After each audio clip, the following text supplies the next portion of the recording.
welcome to another episode, our fifth episode of Xposure Runs the podcast. We have two more guests that I'm happy to have up here, father and son. Let you gentlemen introduce yourself. Quincy Jones, father of Quentin Jones. Quentin Jones. I'm Quentin Jones. All right, Quentin Jones. All right, so you're a recent high school graduate, class of 2023. Congratulations on that. Thank you. Graduated of Marian Catholic High School, correct? Yeah. All right. What was your GPA? 3 my cumulative is 3.3, I think. So safe to say honor student? Not on a roll, but technically, yeah. Okay. Well, we'll take it. We'll take it. You're a qualifier. Yeah. That's what that means. You can play college ball. Going right in. What was your favorite subject in school? And don't say gym. And don't say lunch either. After gym and lunch. Which was what? English, I guess. I think this year English probably was my favorite. What teacher was that? What was that teacher's name? Her name Miss Dudgeon. Why you like that class? Just the class itself was fun. Everybody in the class just made it fun. So Just the people just hanging out? I could enjoy the class, going to the English class. Yeah, English was not one of my greatest subjects, although I passed. So, I got my high school diploma, so I'm good on that. Math was my worst subject, my very worst. Like some of the stuff we did in math class, I still to this day do not apply in real life. I started off hard in math. Freshman year was hard math, but after that, it just started coming easier to me. Oh, okay. What would you say is the easiest subject for you? I don't know. And don't say gym and don't say lunch. I had an art class. Okay. Art it is. Stick figure art or clay art? No, it was drawing. Got you. Quincy, what do you do? How long have you been doing it, and how did you get started? Well, right now, I own a home inspection company, Infinite Possibilities Home Inspection Services, one of the leading home inspection services in the Chicagoland area. So people have to contact you when they're buying a home to do the inspections to get it qualified? Yep. Okay. Residential and commercial inspections, and I've been an inspector about 15 years now. How did you get started in doing that? Well, that's always been a field I wanted to crack. I started as a real estate appraiser about 20 years ago. Okay. Yeah, I did that until the big crash in 2007, and then I made the transition. Okay. And you've been doing that, you said, for about 20? About 15 About years. 15 years. As an inspector, yeah. Okay. You coach as well, don't you? Yes. Yep. Assistant basketball coach at Joliet College. Okay. So, yeah. Oh, Juliet College. Yeah. Okay. All right. And how long you been doing that?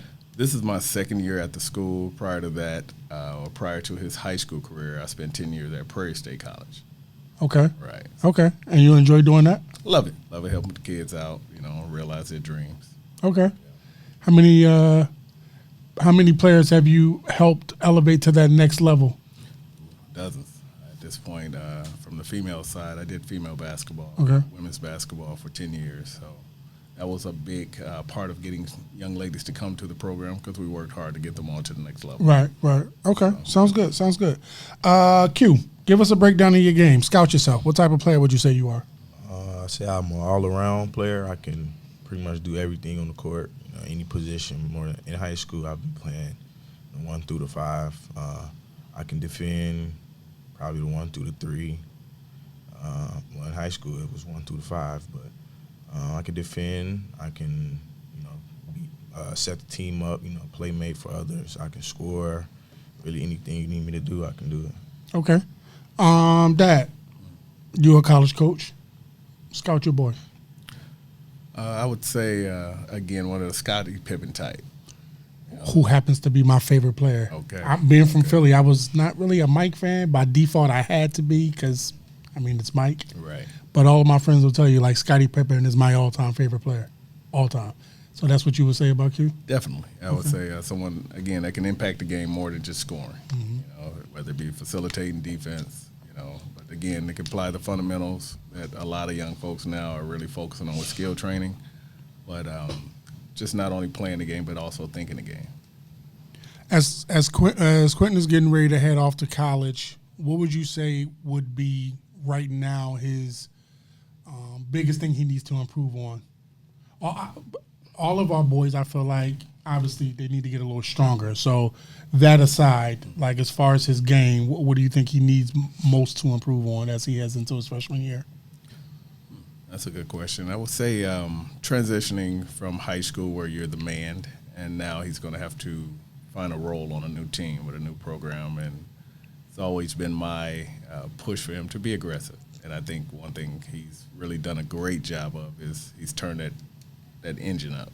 Okay. You know, so right now it's going to be really just kind of finding his role. And it's hard for me, again, as a father, we're always pushing our kids, you know, to score more or whatever the case may be. But at this point, it's going to be coming in as a freshman, finding his role, and trying to maximize his potential in that role. Right. Same thing with you, Q. What do you think, as you head into your freshman year in college, what do you think is the biggest thing you need to work on? I'd say consistency from three, working on being able to make shots while I'm tired, and obviously, like you said, strength. But I would say that's probably the biggest thing I need to work on. Dad, just speaking as a father, and I wanted to start the show off initially by wishing you a happy Father's Day. So happy Father's Day to you. You as well. Thank you. As Q was getting ready to head off to college, like what type of emotions do you have? Just in terms of, first of all, he's going across the country. He's going to California, right? But then he's also going to college. He's leaving your nest. He's leaving, your wing. Like, kind of talk about that, because every guest I've had up here, I've been very transparent in how I feel as Zagan, and he's going 2 hours away. So Absolutely. I'm struggling. So I like to ask other fathers, like, what emotions are they dealing with? Wide range of emotions. He's wearing a picture of my oldest son who we lost a couple years ago. My condolences. Absolutely. And that, from a father perspective, it changes you. So that was a big part of his recruiting process, was us feeling out the coaching staff. So we have, I believe, a great rapport with the coaching staff, who's a father. I believe his daughter last year was a rookie in the WNBA. Okay. And his son is now a member of his coaching staff. Okay. So four-year college player. It was very important to have a father that, one, understood exactly what I was dealing with as a parent. So we were really assured in that respect that, again, father of players, and then someone that was going to continue mentoring him, kind of be the coach, obviously, on the court, but a father figure off the court. Okay. So we respected the values there. It made us feel a lot better. So I will say, to give a shout-out to Coach Smith at Cal Poly, that really resonated with me. I'm not just sending my son off to school, but I'm sending him to be overseen by someone who's going to look out for him. Because at the end of the day, let's be crystal clear about something to all the college coaches in the world when it comes to our children, black or white. The color doesn't matter, but I will put an emphasis on our young black men, is that we are a huge part of our sons' lives and development. And so it's really important. Like, I was about to go the long way, but I'm gonna take the short way. And Q, you know me, like I really don't give a fuck about basketball. Like, take care of my child, or you gonna have a problem. I mean, it's like A for B. Take care of my child, or B, you gonna see me. I mean, that's really it. And I found myself being very willing to kind of like. We were a little involved with the high school aspect of it, and even with the AAU thing.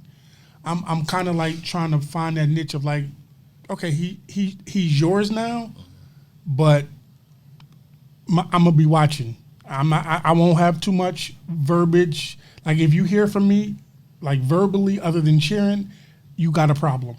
There's a problem. So like, and you sending your boy across the country, like I know that's a little.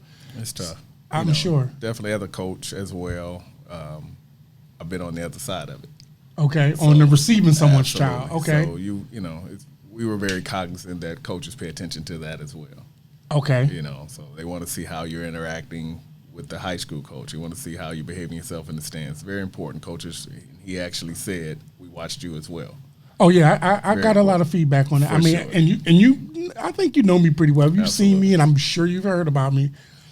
I think that some of Xavier's recruiting was affected by that. And I don't mean that like I was just this bad person. I just think people were, being from Philadelphia, we have a tendency to be very straightforward and very upfront. Like I don't sugarcoat anything. I don't raise Xavier sugarcoated or my younger son, and I think that kind of affected him a little bit. It can, I'm sure. But again, you being who you are, you open up a lot of opportunity for people, raise profiles for people. So we watched that even during COVID. We didn't know you then.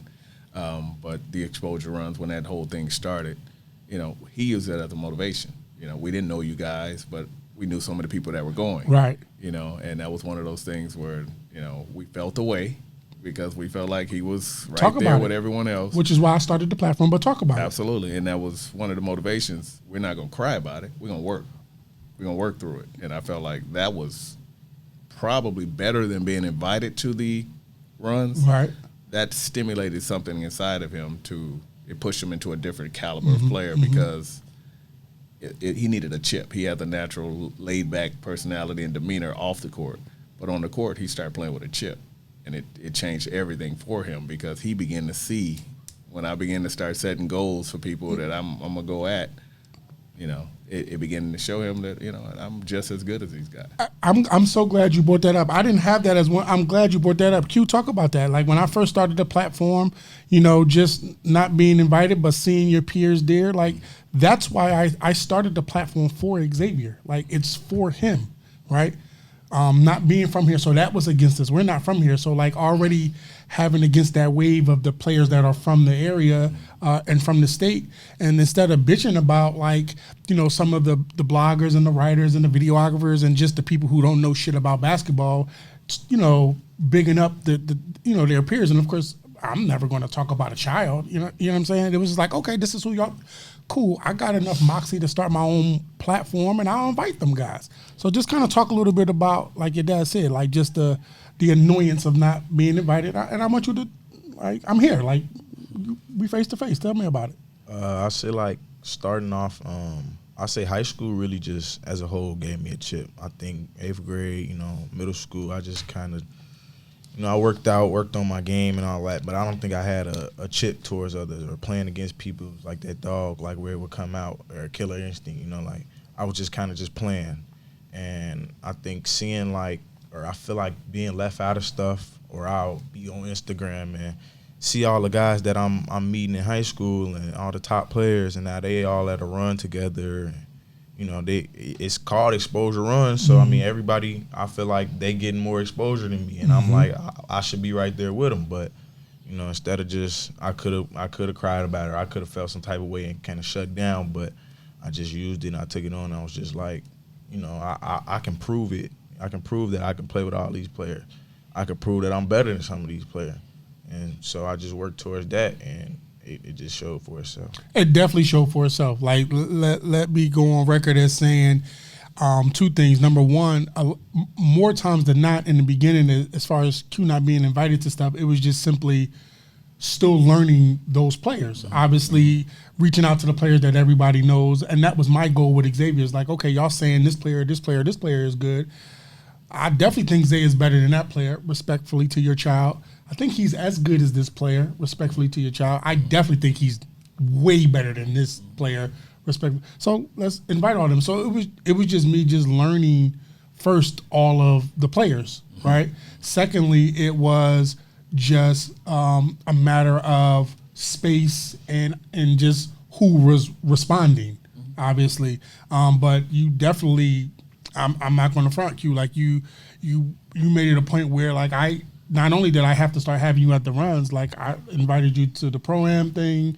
I just kind of like just saw your growth. I mean, your dad was pretty spot on with the assessment or his comparison to like a young Scottie Pippen. Like every time I've seen you play, you do a little bit of everything. Like you rebound, you block shots, you can shoot, you can get to the basket, and more importantly, which I think your coaches may or may not know about you, I find you are one of a few select in your peer group that's a vocal leader. Like I would hear you talking on the court or like just kind of getting with your guys, like, shake that off, don't worry about it. It's not allowing stuff to kind of overcome you when you're not doing well in particular moments, and not letting it drag you down from play to play and quarter to quarter. So like, I commend you on that. So I'm definitely glad I've gotten the opportunity to kind of know you and your family as well. Your dad always showed me love at the games, and we actually first started following each other on Instagram through your through your company, and I never really kind of put two and two together whenever I saw you, like, this is the guy from that or whatever. So because I get that a lot. Anyhow, Q, how would you describe this past season at Marian?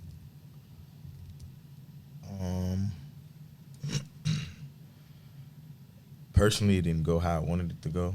Not even, obviously, you know, we want to go as far as we can, and I don't think we did. I think we got cut short, just mistakes. But even just as a personal standpoint, I feel like I could have done more, or, you know, just my expectations before the season weren't met how I wanted it to be. I wasn't, like, you know, satisfied with what I did. Mm-hmm. But I learned from it, though. That just getting all that attention on me and having to go out game after game where, you know, they put the best defender on you or you being double teamed. Mm-hmm. And, which is a compliment, by the way. Yeah, on top of having to be the senior and be the leader of the team and, you know, help all the younger guys, it just kind of put more responsibility on me. So where I might not have to carry everything in college, I may not be getting double teamed right off the bat. Nobody know me yet. But just being able to handle pressure, you know, handle being a leader from the jump, regardless of whether I'm a freshman or a senior. And then I think I just skill too, you know. I think, like I said, they put the best defender on me. Right. So that's going to grow my game too, the physicality and all that. People want to come out and prove a point. So, right. Yeah, I say season was okay. Okay. What was it like playing for Coach Taylor? Be honest. To start off, I mean, you got to understand where he's coming from. You kind of got to get on the same page. You might come in and be thinking only about yourself and only playing time and being the best player, but you kind of playing with Coach Taylor, you got to understand his system. I think once you understand it, that'll allow you room to grow. Coach Taylor's a great coach. He really does know what he's talking about. Sometimes you may get a little confused with how he delivers certain things, but he does know what he's talking about. Okay, okay. Pop, when did you know Q could really ball? Like, when did you know? I would say this summer after his sophomore year. Okay. Yeah, I being a coach, former player, all of that good stuff. Right. I'm big on production, not hype. Okay. You know, so that was even one of the reasons when you guys started the platform. We couldn't complain a lot because Quentin is a private school kid. Right. So a lot of the kids who came out of the Parkers and a lot of these school he wasn't known. Right. So in my opinion, his potential, his skill level was higher than people saw. Right. Because I didn't think he was as productive as he could have been. Okay. So the only year I've ever coached him was the summer after his sophomore season, after his freshman season. Actually. No, sophomore. That was sophomore season? Sophomore season. Okay. I wanted to make sure that he competed and played at a high level, but also was productive. Mm-hmm. So that was one of the things we were able to take some of his high school teammates, a couple other guys from the area. One of them, again, is Austin Kulik from Andrew, Trey from Marian, James Bullock. So we had a lot of these guys together, Karan from Nias. And we took some of these local guys, and we wanted them to play at a high level. But my thing was, all right, we're going to, play structured basketball so that you guys will go in the next season at Marian and, not feel completely out of whack. Right. But also go out here and be productive. Right. We're not going to focus on doing things that get numbers, but we want to do things that's going to benefit you guys, skill level, but also be productive. So whereas Marian, things were kind of slowed down and more team-oriented, these guys got a chance to actually get out there and play, while maintaining a little bit of structure with it. So that summer really showed me that this kid can get to the level he needs to get to. And from there, I think once he realized he could, he went out there, scored 30 a game, go out there and hit 20, It's one of those things where, in Marian, if you drop 15 or 20 in a game, that's like 30, and because we slow the game down in Marion, you get fewer possessions, fewer opportunities. Yeah.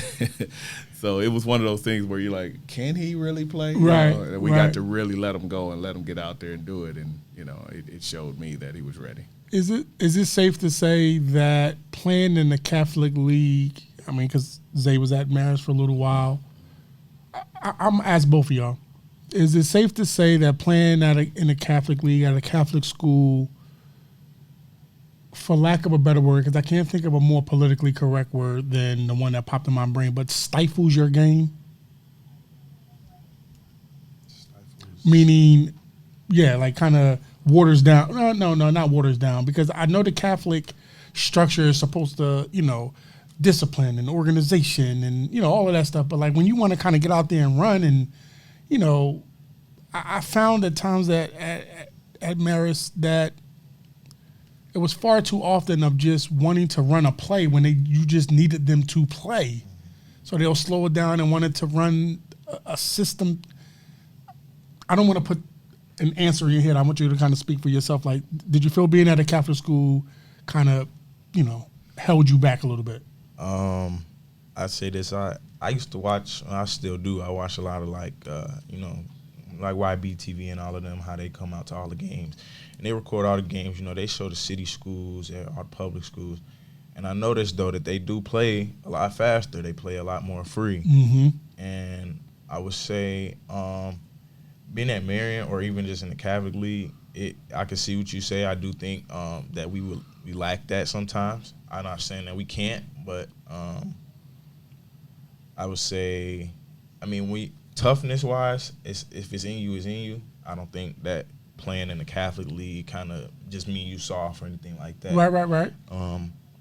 I do think that, playing with Marian or all the Catholic leagues, that they do play a lot slower, and that can help you, but it can hurt you a little bit. Right. Going to the next level, it's not just going to be all fast. So you do need to know how to play in the system. Right. So, but at the same time, I think you could benefit from playing in a different way. Okay. Pop, what'd you think?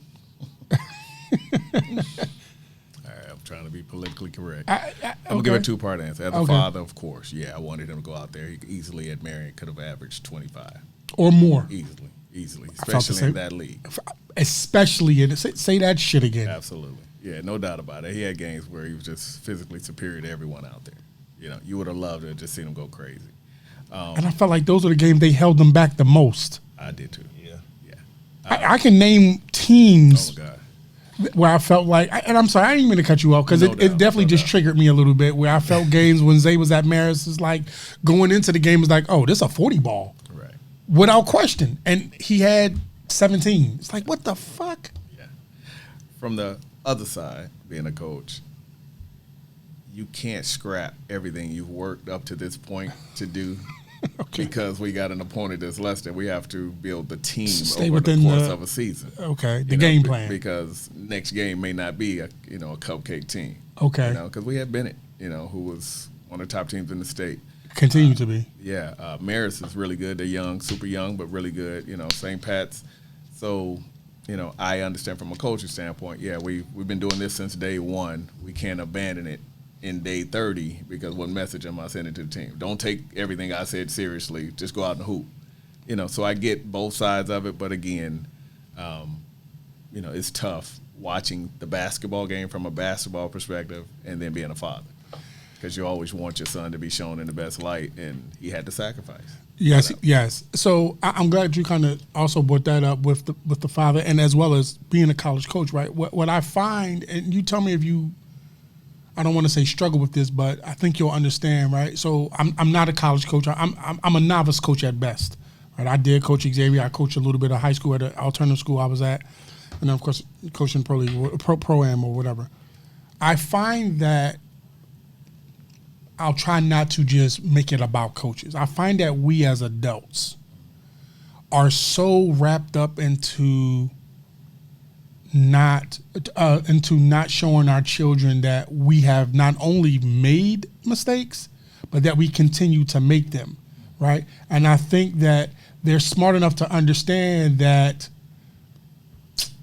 like, I know you fucking up too, right? So my interactions with Xavier, like I'm very open, I'm very transparent. Like I don't want him to think that I'm perfect. I want him to understand that I not only still struggle being your dad, I struggle being your mother's husband, I struggle being an employee, I struggle paying bills. I just struggle across the board.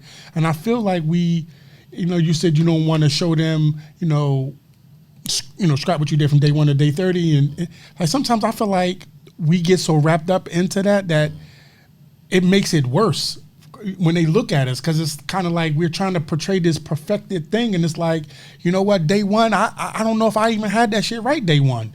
And day 15, I might need to start over. And day 30, we're going to take a combination of day 1 and day 15, and we're going to put that shit together. Like sometimes we need to show our children that transparency, and I think that's where the breakdown in that parent, that child parent rearing, it gets ugly sometimes. And I had that with my dad, and I vowed that when I had children, like I wasn't going to be that way. I did as well. And so I've been doing a pretty decent job in that regard, I think. But all right, we're gonna keep moving. I'm sorry, Pop. When did you decide to send Q to Marian? And were there any other high schools you guys were considering? Not seriously. No, Okay. He was at Calvary Christian, South Holland, and a lot of the kids naturally went to Marian. That was the school. The feeder school, if you will. Right. Okay. So that, really since maybe 5th and 6th grade, we've kind of had that. That's in where our y'all head. going. Okay. And then we met Fabian, who's now back there as a JV head coach, and that kind of solidified it because now we had someone to reach out to. That was probably the biggest barrier. Was there was no one that you could say, go to this person at Marian to talk to. Mm-hmm. Once we for met our him, kids, absolutely. Okay, absolutely. That's huge. Yes, that's huge. Really, I had problems over at Marist with that as well. Yeah. Just normal maturity as they are growing. I would have to get and me and my wife, we work in schools, right? So a couple of times we had to like get with the administration with some of their feedback about Xavier. Now, to their credit and to the understanding of our child's development, it was like, all right, I get it, he's being immature, but I'm not going to allow you to use certain trigger words for my child in the school setting, right? Like, you're not going to just throw around the word bullying because a kid that they're going back and forth kind of like busting on each other. Now the kid can't take it because my son is killing him. Because it was at one point when we moved here, I remember distinctly where Xavier was getting killed in elementary school. And I had to like feed him a couple, like, say this. Say this. I bet you they leave you the fuck alone. And he just became a little bit of a monster with it a little bit. That's being a dad, though. That's, my wife is the same way. She's very mild and I'm fiery. While I may seem laid back here, this is years and years of practice of just dialing it back, from the competitive standpoint. I dial my shit all the way up every time I get. And that's when he comes home with those kind of problems. My initial reaction is, oh, okay. And he's kind of adopted some of that now. And it's a fine line. Yes. But the school system, you have to be very careful that they don't start trying to label. Our kids are what our kids are. Mm-hmm. And there are a lot of different things, So when they got great parents, sometimes we have to, we can operate within the system, but sometimes we have to let them know what's real. Yeah, we're going to color outside these lines. Outside. Oh, yeah. Absolutely. Oh, yeah. Q, who did you play AAU ball with? Just last year? Yeah. Team Fred Van Vliet with Coach Rhymes. And what was that experience like? That was a very good experience. That was first year playing on the Under Armour circuit. Okay. So I played against some of the top players, played in front of a lot of coaches. So, okay. And then at the same time, Coach Rhymes is a great coach. He pushed me to, be the best me that I could be, and no plays off, no being lazy, none of that. So it grew my game. Okay. And that grew a lot of confidence. And I started to perform a lot better. And so, yeah, that was just a great experience. What's your honest thoughts on the whole AAU scene? What'd you say? Just what's your honest thoughts on the entire AAU scene, like the circuit? What's your honest thoughts on that? On the Under Armour or just AAU in general? AAU in general. And I'm going to ask you the same question, Dad. It's still political. Okay. You kind of got to just find your right team. I think it came at the right time for me. But I think some like the prep hoops and stuff like that need a little more exposure. It's still hard for people to get looks still, and AAU, if you play under the right circuit or under the right eyes, you'll get looked at. But I just think AAU as coaches too, they sometimes just letting their kids just do anything, and it just get a little wild sometimes. Right. And coaches don't want to see that all the time. They don't want to see that at all. So, I think people just got to find their right team, find the right coach, get under the right eye. Okay, Pop, what's your thoughts on it? It's a business. Okay, It's a moneymaker. Flat out, it's a business from one sense of generating revenue, generating exposure, and depending on your affiliation in high school, it can be a huge recruiting tool. So it's a business all the way around. But he said it best: children have to, and parents have to find the right situation. It's not a name situation, right? And a lot of times, if you're in the right situation, you'll generate a name, and then those teams will come to you. Okay. Dad, did you play high school ball? If so, where at? And scout your game. Thornridge High School, played college collegiately at University of Nebraska, Omaha. Okay. All right. So who wins versus Q now versus you at his age? Not even close. Not even close? Not even close. Yeah, he's definitely ahead of me. But, I still attribute that to me going through it first and being able to – this one had the ball in his hand in diapers. Right. I didn't have that. So. Q, who wins? You now versus your dad at your age? Me now. So I agree. I agree with everything you're saying. Like, so Xavier is just far more advanced than I was, but he's nowhere near close to as tough as I was. Like, not even close. So for that alone, I think I beat him slightly. Now, he's way more skilled than me. Like, just to be crystal clear, like, I will never pretend he's way more athletic than me. I couldn't jump off the damn sidewalk. I could shoot a little bit, but like tough wise, I would have fucked Xavier up. Okay. And Zay's game is predicated on him getting in someone else's head. Mentally, I would have destroyed him. Like, absolutely destroyed him. I knew all the tricks of grabbing the shirts, getting close, and pulling your pants down, like your shorts from the top. I knew all the little tricks. That alone, unless he could overcome that, I win easily.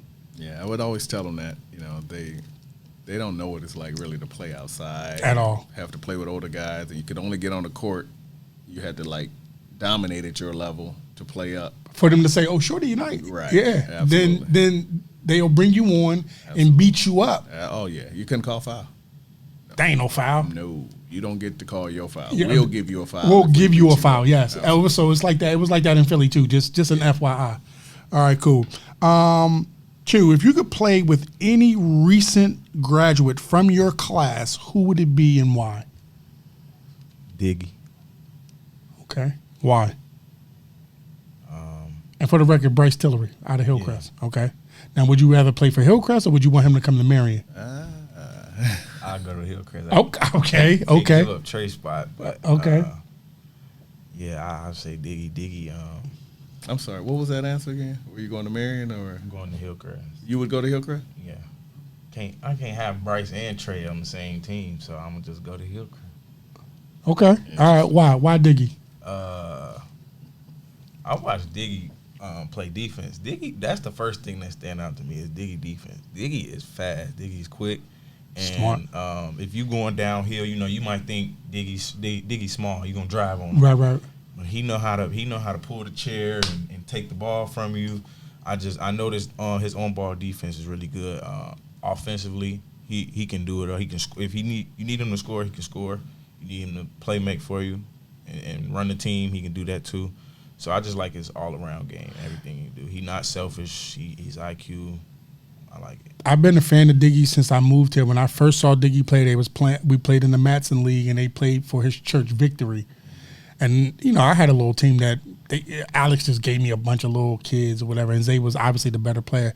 But Diggy absolutely he was little, just dominated. And I've always been impressed by that. Like, damn, he is good as hell. He's so smart. He is so smart, which is highly underrated for not just y'all players, but like intelligence. Basketball IQ is highly underrated. He is an intelligent young man. Like I like his entire family. Me and Eric, Eric is my guy. So definitely shout out to Diggy. Like, absolutely. And I'm glad you actually said that. So that's pretty cool. That was his. We live in that district, so that actually was a consideration the summer of his senior year. Okay. Yeah, absolutely. Wow. Yeah, it was ours a too. consideration. I mean, to the point where initially Oakland didn't accept us. We had to fight it. And during that fight stage, it was like, all right, well, F them then. We'll go to Hillcrest. And the only reason, and this is the only reason why we didn't go to Hillcrest, is because I did not want to deal with the bullshit at Hillcrest when Zay came over there and took somebody's spot. Like, because somebody's spot was getting taken. For sure. And so I didn't want to deal with that political whatever of an up-and-coming kid or a kid who had already been on the team expecting and something probably would have gotten pushed back. I just didn't want to deal with that. Yeah. And I feel like, I mean, absolutely if you was there, but I feel like if Zay had went there, Hillcrest would have won state. And they did and just to be crystal clear, they did exceptionally well with what they had. Mm-hmm. They had a hell of a team over there. Hell of a team. So shout out to Coach Houston and everybody over there at Hillcrest, and only to some of the Hillcrest fans, not all of you. The rest of you can kiss my ass. What was your best moment in high school, on and off the court?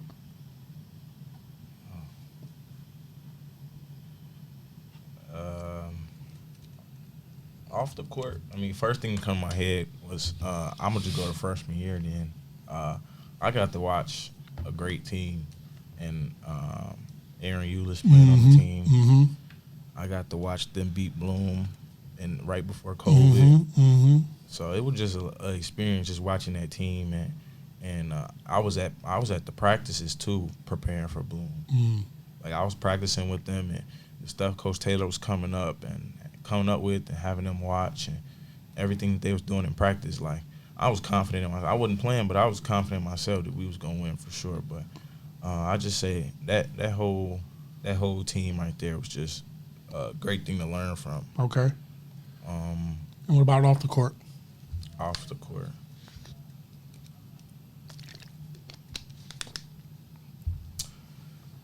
I don't know.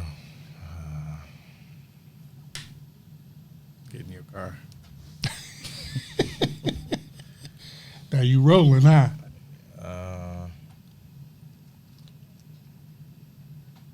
I don't know. Okay. So we're just going to jump right to the next question. How much does rankings mean to you? You currently ended your high school career based off of Prep Hoops ranked 22nd. What's your thoughts on that? In the entire state, which is really good, but what's your thoughts on the whole ranking? There's not 21 people better than me. I love when y'all see that. Like, I specifically look for that answer. I asked Xavier. He was my first guess. He finished at 50th. And he looked dead in that camera and said, there's not 49 players better than me. I love that answer. I'm specifically verbatim looking for them to respond exactly like that, by the way. So, okay. Pop, what's your thoughts on the whole ranking system?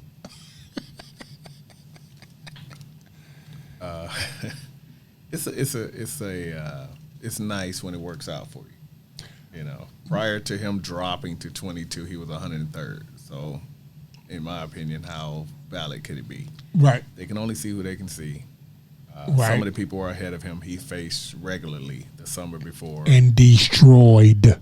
So, you know, I give some credence to the fact that some of the guys up there had been there for a while. Mm-hmm. You know, so they didn't. And had good careers, too. Absolutely. Mm-hmm. You know, so it's what it is. It's an opinion. It is an opinion. And to your point, when I started Xposure runs, Xavier wasn't even ranked, right?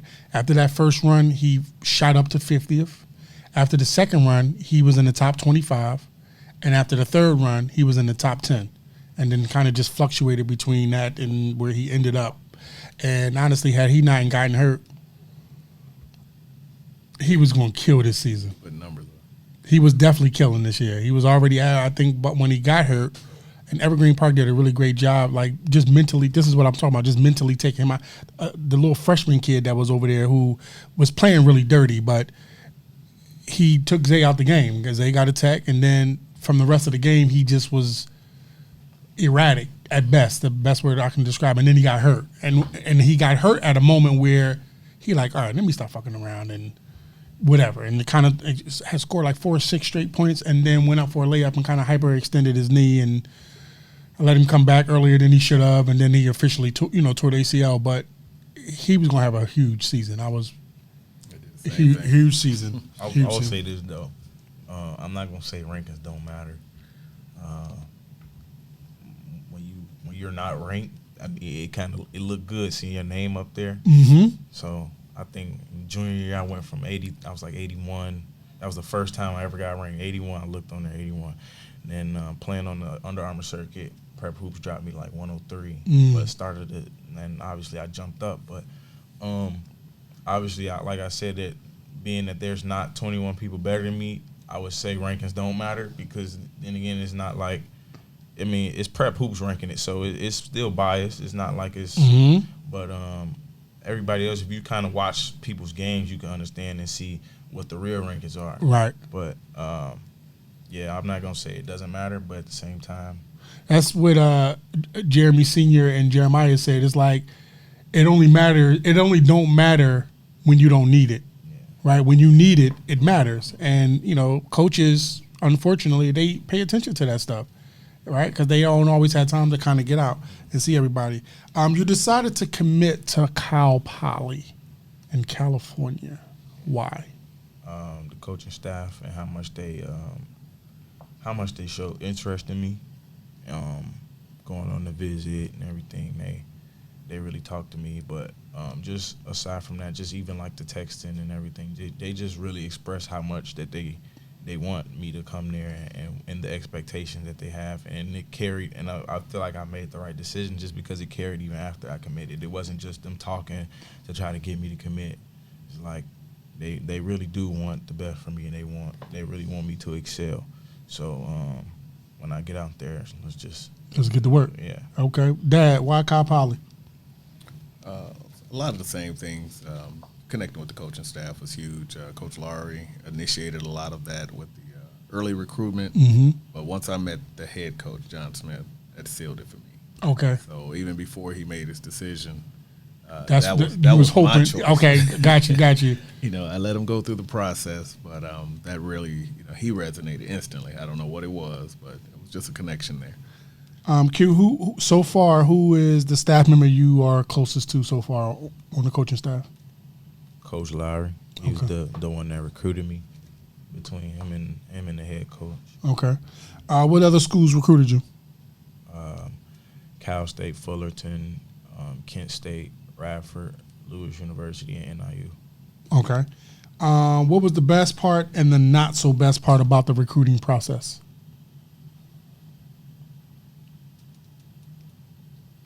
I'm gonna start with the not so best. Not so best, I would say. I don't really like the recruiting process, to be honest with you. It's just kind of stressful, having to set a lot up and being on calls and everything like that. It's just refreshing when you can finally just say you got your school and you can be done with all that. But the best part is probably the visit. Right. Yeah. All right. Okay. Pop, what was the best part and the not so best part for you? Just watching his joy. That first offer was everything. Not so best. While he was offered by those schools, he was contacted prior 50 schools. I mean, he talked to everyone, and they're texting, and so it was great. But again, it's almost one of those. It's like, are you going to talk to every girl in the room, or are you going to ask one out? That kind of situation. I'm with talking to every girl. That's just me. That's why my ass always in trouble. So that's a story for another day. Go ahead. And that's what it felt. It got to a point where, okay, you're talking to him for weeks and weeks and weeks. What's up? What are we doing? What are we doing? So I allowed and him they want you to be so exclusive with them. It's like, I'm being recruited, bro. Like, stop playing. And I think a lot of them waited until the offer came. and then they want to start offering. I don't like that neither. I didn't like that either. All right, Q. So, who guarded you the toughest this past season? School and player. School Hillcrest. Man, they was double teaming all game. They did a number. Coming into that game, Zay was averaging 27. And Quentin Hetty might be one of the best two-way defenders in the state. He is so highly underrated. He not only held Xavier to like 16 or 17, a high portion of that came in like the second half. He himself scored 20 and 10. So Yeah, I understand. Give my props to him too. Yeah. Like he I don't know, he became a lights out 3-point shooter this year too. Right. Where that came from. Right. We had 2 players out, 2 of our starters out that game from the flu, but they kept sending me and Donovan. They kept sending traps to us, and we didn't have a lot of ball handlers to. Houston know how to. He know what he's doing. He knew exactly what he was doing. But I'll say Hillcrest probably guarded me the tough person. Off the top of my head, I can remember Justin Lang from Marist. They had him face the white dude, right? He is Justin. Yeah, when Zay played there, he's tough, and he got so much better. But he was definitely that's a good one. Yeah, that's a good one. He just face guard. He looked like just being a pest the whole game. And he don't look. First of all, he don't even look like a basketball player, and I think he's a baseball player. I think he's a baseball player. I'll confirm that later on and let you know. But he definitely don't look like a basketball player. Wow, that's okay. Who was your toughest player to guard?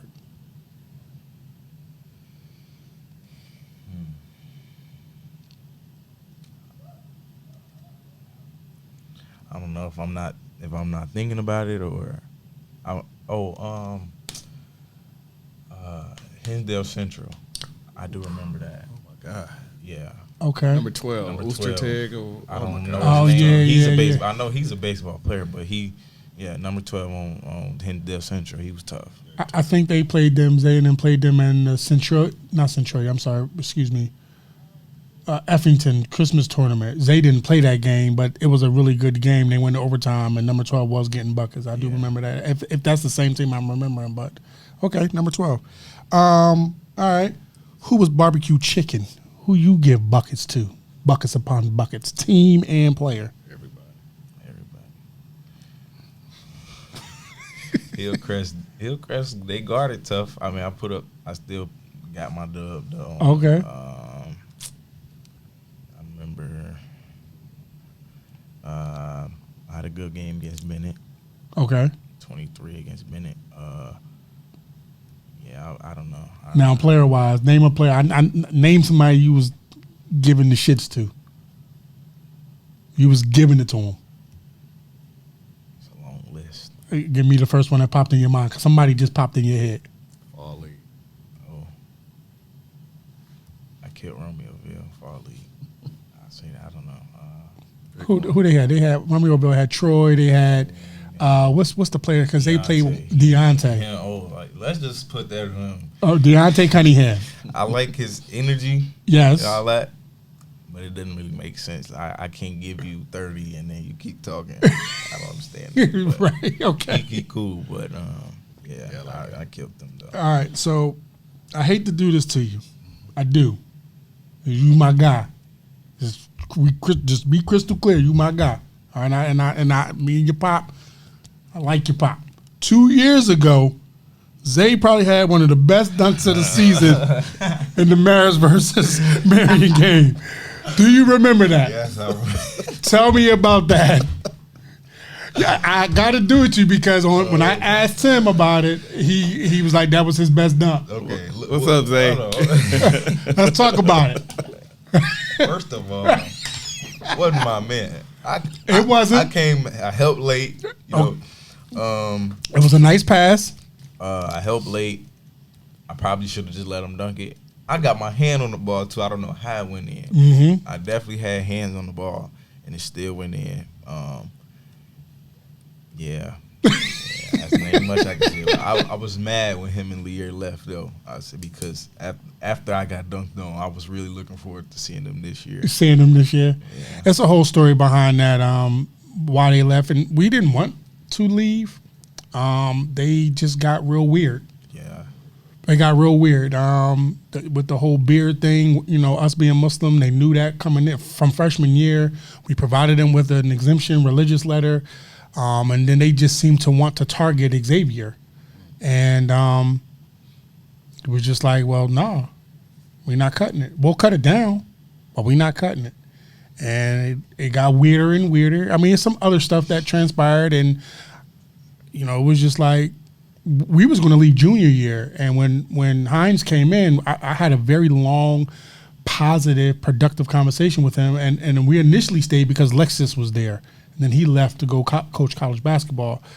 And Hines he's a great guy. He's a really great guy. Was very fair, very open, very honest, very transparent. But senior year, I was very disappointed with how things went junior year, just with the recruitment aspect of it. I made that clear. No knock on Hines or them, but I just felt like more could have been done. I was doing my part, and then with the whole thing with the beard thing, I was just like, nah, I'm just no. And it was just like, all right, well, he can't come. Cool. Y'all. And so when I told Zay that, he was like, all right.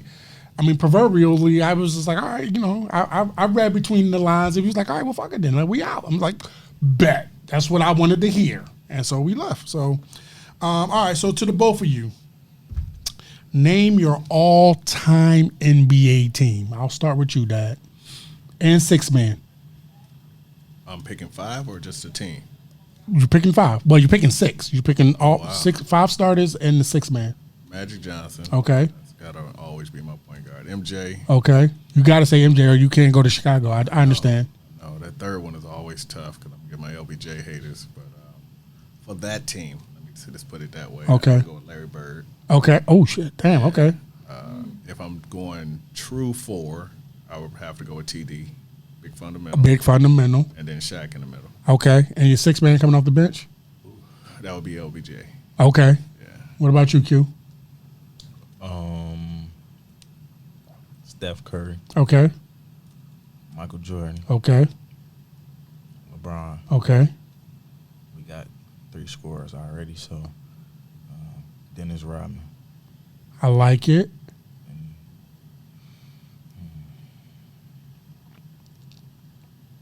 Kareem. I like it. Who's your 6 man? Dwayne Wade, my favorite player. Okay. I like it. So mine is AI. I'm from Philly, so I got to go with AI. Kobe, of course. Jordan, I guess. LeBron at the 4. I got Hakeem at my 5. Oh, we just throwing them out of position. No, that's a different story. Then. I mean, this is my team. I got you. And Jamal Crawford is my 6 man. Really? Yeah. Jay crossover. Yeah. I always go back and forth between him and Lou Will, but I'm gonna go with Jamal Crawford. That was a person. While D Wade is his favorite, that's who I told him for his freshman year. I wanted him to kind of patent his ball handling, and with his size, I figured he would end up around that same size. So that's something we took a lot of pride in, his ball handling at his size. Okay. 3 more questions I got. First, in my religion, in Islam, we believe that our children pick us as parents. Okay. Hearing that, what does that mean to you, knowing that Q picked you as his father? I'm definitely proud of him.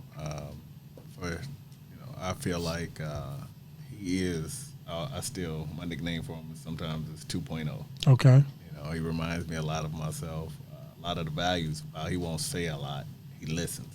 He's very good at being aware and being a quick learner and kind of like a sponge. Mm-hmm. So sometimes things will come out of him that'll remind me of myself. So I would have to say proud, godly proud. Okay.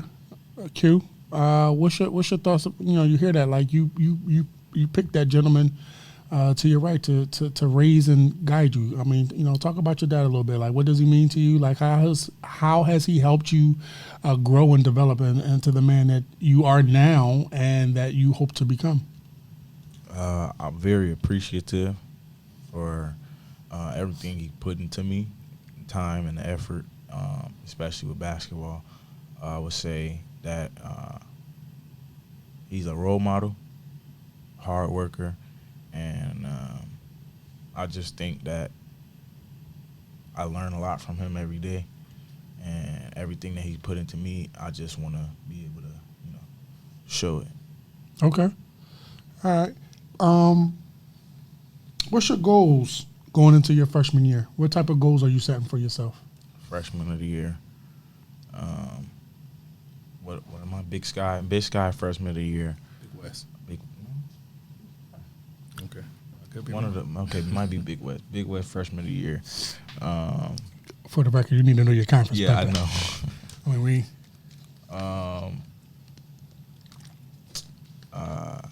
I definitely want to improve our record to a winning record. I want to be a starter. That's one of my goals when I get there, is to show that you belong on the floor. Yeah.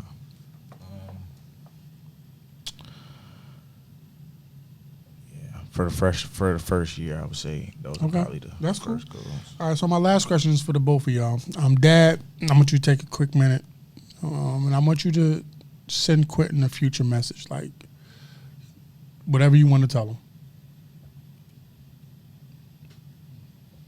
This is moving forward. Moving forward, from this day forward. One thing is, first and foremost, is just remember who you are, and it's always bigger than basketball. The values we put into you, the love, the attention, the care, continue to grow as a young man, see the world, appreciate the beauty that this world can really show you, and don't leave anything on the table. There's a lot of life to be lived, and you use it all up before you leave this earth. Mm-hmm. Eat all your food. Absolutely. Eat all your food. Me and Zay watched the Felipe Lopez 30 for 30 last night, and how it ended. I asked him, like, what did you get from that? And first thing he said to me was, the basketball can be taken away from you. And I'm like, you need to see more, because what Felipe ended up doing, if you don't know who Felipe Lopez is, I need you to go look him up. He's like one of the top players out of New York, had New York on fire. LeBron before. On fire. Like, he was the number one player the year that AI came out. And he ended his career, but like the whole process that he went through, from being the St. John's god to like he struggled throughout his 4 years of college to now what he's doing now, is like, basketball will take you to some great places, but it does not define who you are and your character that your dad and your mother and your family is pouring into you. Enjoy the ride. Like, be crystal clear about that. And you take basketball for everything that it offers you. Like, don't leave nothing on the table, but know that basketball does not define who you are. And that, to me, is the lesson what happened with Felipe. Like, basketball became his identity, and to the point where he realized that it's not the character of who he is. Mm-hmm. And so I want you to send your future self a message, and I want you to talk in third person, meaning when you start your message, I want you to say Quentin and then give yourself a message.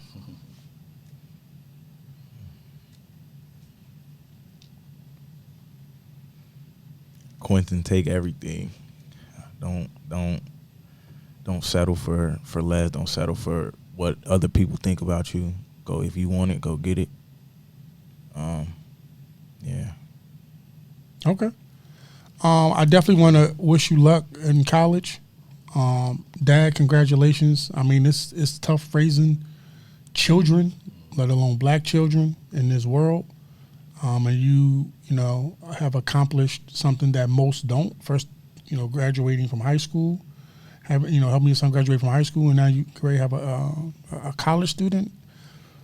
Quentin, when you get to college, man, just enjoy it. Like, really, college is something you thought high school went by fast? College goes by 3 times as fast. And it's fun, right? And you're doing something that most can't even fathom, which is playing college basketball. So it's going to make it faster and more fun. Believe me when I tell you. I would definitely not just focus on your academics, but like also just kind of be in the moment every chance that you get. Like take a minute to kind of like appreciate what's going on around you.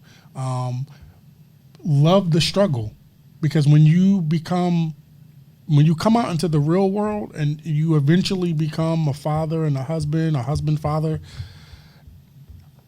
sometimes you could lose yourself. You could lose yourself. You could lose who you are. You could lose your identity. And when you lose that, it's hard to get back. So like enjoy all of this struggle, all of this fun, just really enjoy it. Don't get too wrapped up into the stresses of now. That's easier said than done, of course. But that's my advice to you. When you get to college, man, just kind of live in the moment and just enjoy every moment. You know, when you open your eyes, that could be taken for granted. You know what I'm saying? When you eating, that's taken for granted. When you're showering, that's taken for granted. Just enjoy those moments. When you open up your eyes, give thanks to your Lord, and just, man, like, damn, I can't believe I'm whatever. Just enjoy it, man. Really enjoy it. I know I've only known you and your father and your family for a short amount of time, but long enough to let you know, like, directly to your face, like, I'm really proud of the things that you've done. You've really accomplished a lot in your short time on earth in this life. And so really be proud of that. I'm very proud of you. And if there's anything that you ever need from me, as just a neutral listening ear, like I'm here. Like I will always be a support system for you, a part of your village, because that's really important. And just want to let your dad know, like, I really appreciate you allowing me in your son's space. Like, I don't let a lot of people in Xavier's space. So the fact that you allow me in your son's space with this platform and with just basketball as a whole, like, I really appreciate that. I don't take that for granted. So thank you for that. No doubt. We appreciate everything you do. I appreciate that. With that being said, we're going to end on that note. Some quick shout outs. Of course, I definitely want to give a shout out to my producer, Bo Harris, and AGM Plus. Shout out to him. He's doing a fantastic job with this podcast. I'm looking forward to getting this thing out. We're doing amazing things. Of course, I always want to give shout out to my two gentlemen who have supported me from the inception of Xposure runs, and that's my guy Tyree Booker with Numerex. And a lot of people don't know this, but Derek Ellison was a huge financial person in helping me start Xposure runs. And so every chance I get, those two gentlemen will always get the utmost shout of their names on anything that I'm doing. So with that, appreciate you guys, and we'll see you on the next episode.